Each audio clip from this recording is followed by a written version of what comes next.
21. At once she seemed to found a mightier race. At first, glimmering like an unshaped idea, passive she lay, sheltered in wordless sleep, involved and drowned in matter's giant trance, an infant heart of the deep-caved world plan, in cradle of divine inconscience rocked by the universal ecstasy of the suns.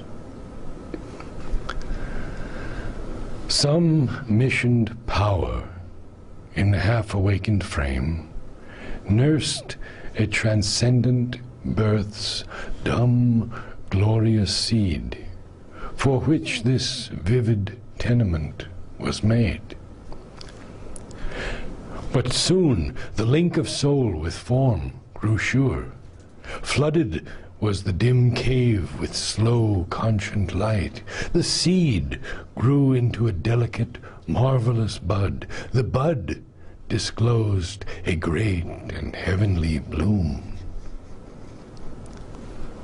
At once she seemed to found a mightier race. Arrived upon the strange and dubious globe, the child, remembering inly a far home, lived guarded in her spirit's luminous cell, alone mid men in her diviner kind. Even in her childish movements could be felt the nearness of a light still kept from earth, feelings that only eternity could share, thoughts natural and native to the gods.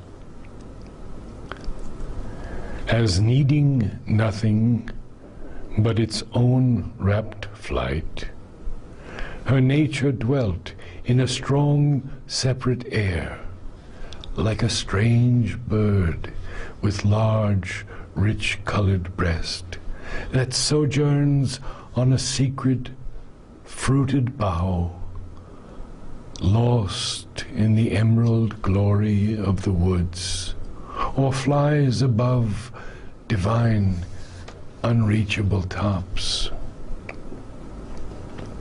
Harmoniously, she impressed the earth with heaven, aligned to a swift rhythm of sheer delight, and singing to themselves, her days went by. Each minute was a throb of beauty's heart. The hours were tuned to a sweet-toned content, which asked for nothing, but took all life gave, sovereignly, as her nature's inborn right. Near was her spirit to its parent sun, the breath within to the eternal joy. The first fair life that breaks from nature's swoon mounts in a line of rapture to the skies. Absorbed in its own happy urge it lives, sufficient to itself, yet turned to all. It has no seen communion with its world, no open converse with surrounding things. There is a oneness, native and occult, that needs no instruments and erects no form. In unison it grows with all that is. All contacts it assumes into its trance. Laugh-tossed, consents to the wind's kiss, and takes transmutingly the shocks of sun and breeze.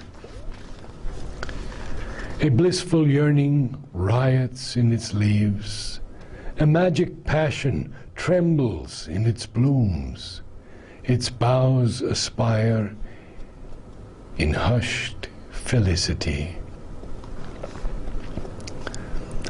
An occult Godhead of this beauty is cause, the spirit and intimate guest of all this charm, this sweetness's priestess, and this reverie's muse. Invisibly protected from our sense, the dryad lives drenched in a deeper ray, and feels another air of storms and calms,